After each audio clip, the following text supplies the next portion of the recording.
wait before you start to comment that very angry comment in an angry way, because Mario Kart 8 Deluxe with 96 tracks in is worse than Mario Kart 7 with not even a versus mode. I'm talking about the Wii U Mario Kart 8 without the DLC and just the 32 tracks that were there at launch. Now you may say, well Jordan, it's kind of close, but I think Mario Kart 8 is still better. Let me explain my reasoning. Okay, so the pros about Wii U Mario Kart 8. The graphics and the music, the live band style of music makes all the music from the Wii U Mario Kart 8 from the game, the definitive version of it. Just listen to Raceway theme from Mario Kart 64 from the Wii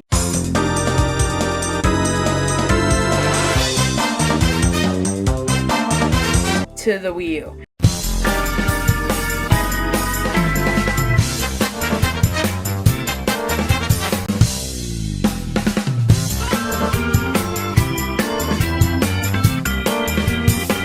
Yes, it's very impressive. Next up, the graphics. Well, I personally think that the graphics praised in the Wii U DLC, the base game isn't half bad. Just look at the original versions of tracks like Toad's Turnpike and TikTok Lock, and look at them now. Even tracks from 7 have an insane glow up from their original versions, and the Nitros look stunning as well. Now look at 7. Yes, it looks alright, but not even close to the level that 8 is on. Same with the music. While 7 has some bangers, it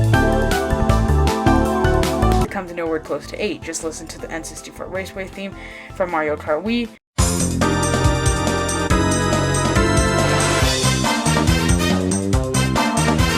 To Mario Kart 7.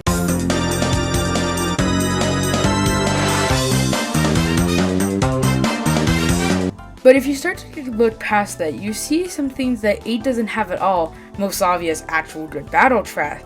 Now I'm more of a racing guy, and not a battle mode guy. But what were they thinking? You're telling me that they got tracks that were made to race on are the battle mode tracks? I'm so glad we actually got good ones in the Switch port, because this is actually atrocious.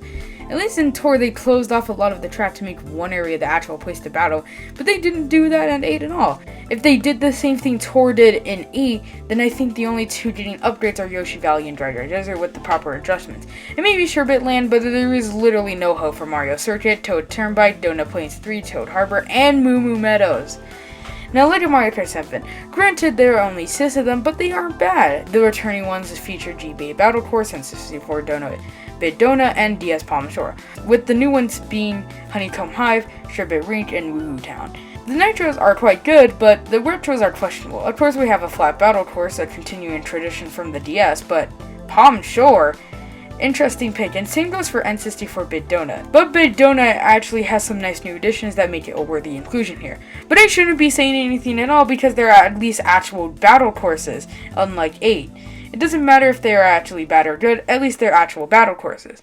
But there is actually a secret battle mode course. I know, that's crazy. Even if you played 7 for years, you've never known about this. Like the GameCube and DS entries, one of the battle mode courses is the console itself floating in space, but for some reason, it's a giant subscribe button. And if you throw an item, the subscribe button becomes trickable for a second, and it becomes great. That's pretty interesting. So how about you throw an item at the subscribe button, because it really helps me out. Okay, shameless self-promotion out of the way.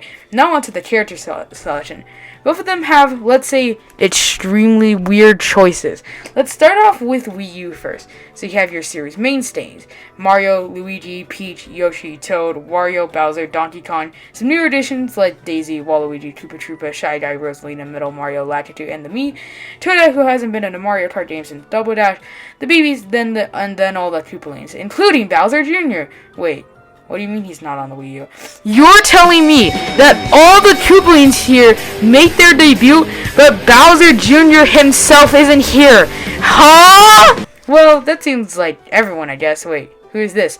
Pink Gold Peach? Nintendo. Metal Mario is cool because he's literally Metal Mario. You can't just turn Peach into Metal and call it a day. Whatever. Let's see what 7 has for us. Oh no! So here are the characters that are in 7 that are also in 8. Mario, Luigi, Peach, Daisy, Rosalina, Donkey Kong, Toad, Yoshi, Wario, Bowser, Koopa Troopa. The new guys that appeared in 8 but originated from 7 are Metal Mario, Shy Guy, and Lakitu. Then we have the most two normal characters that any Mario Kart game should have. I mean, come on. They've been in every single Mario Kart game since their debut. Plus, they were in the last handheld entry, Mario Kart DS. It'd be an absolute terrible idea not to include them. Come on, give it to Honey, Queen, and Woodward. Wait, did I read that right? I swear that said Dragons and Waluigi. That's right. That one worm-looking guy from Super Mario World and the big bee from Super Mario Galaxy got into Mario Kart, but not Waluigi and Dry Bones. We should have known this is the beginning of the end. Well, we had talked about the racers you can play as, the battle courses, and the music, and the graphics. Well, what about the arguably most important part of a Mario Kart game?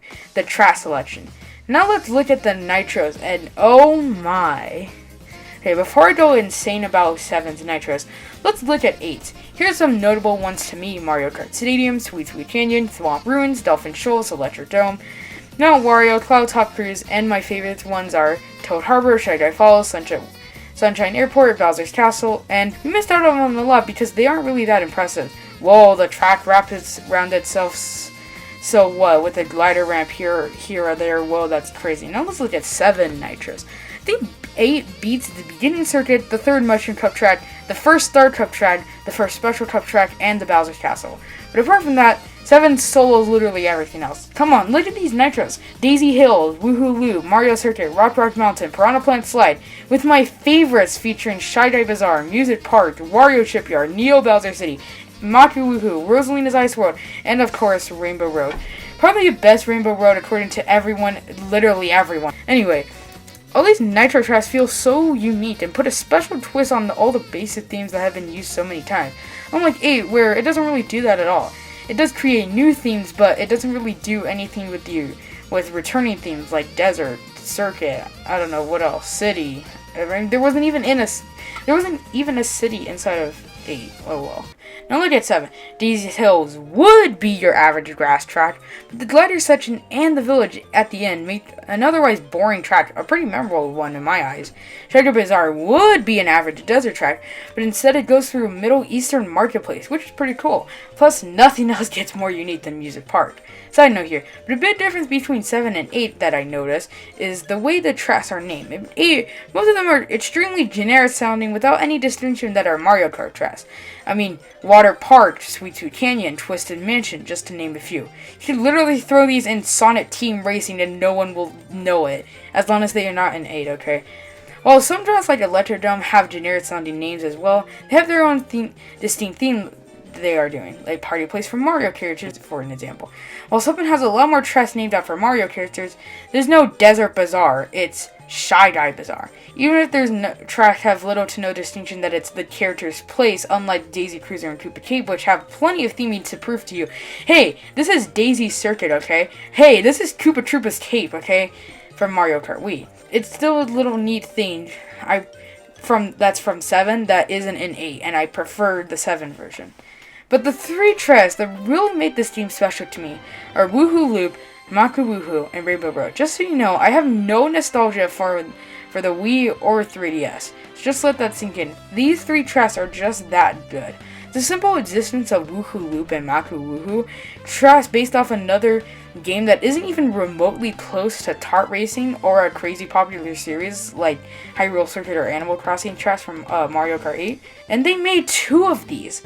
Like, yeah, that's crazy. Now to me, Woohoo Loop is nothing special. It takes the root of the biking adventure thing from the game or whatever, but the fact that it's still here in 7 really makes it stand out. The one that really stands out to me and is probably my favorite track in all of Mario Kart 7, maybe even the entire series, probably not, but still, it's a pretty good track. It's Maku Woohoo. It's an adventure to the top of the volcano with it being pretty fun and the time of day making a great contrast to the rest of the darker gloomy tracks in the Star Cup of 7. But when you get to the top, it's an absolutely amazing glider section to the bottom where the sun is setting over the water. It's like this great conclusion to the journey that has been built up in the Star Cup and Maku Woohoo, and the music quiets down so you can enjoy it. Peak Mario Kart. Then you make your way through the finish line, marking the end of this incredible journey. Then, of course, there's the wonderful and magnificent Rainbow Road. While I think this track is a little bit overrated, it's still an absolutely magnificent course. It's a journey through space, making jumps, turns around planets, and driving on the literal moon. but the final lap is absolutely crazy, with a spinning tunnel that alternates between boosting and gliding. Always make sure to go for gliding because it lets you fly through all the boost ramps before taking this turn to go to the finish line. It's an absolutely amazing experience that needs to be experienced with a 3DS or 2DS in your hand and not the 8 Deluxe version. 8's Rainbow Road comes literally nowhere close to this absolute masterclass of a Rainbow Road. Now, finally, let's look at the retros for both games. I think 7's team was literally targeting nostalgia, so I think it actually just has, like, brownie points, but let's look at 8 first.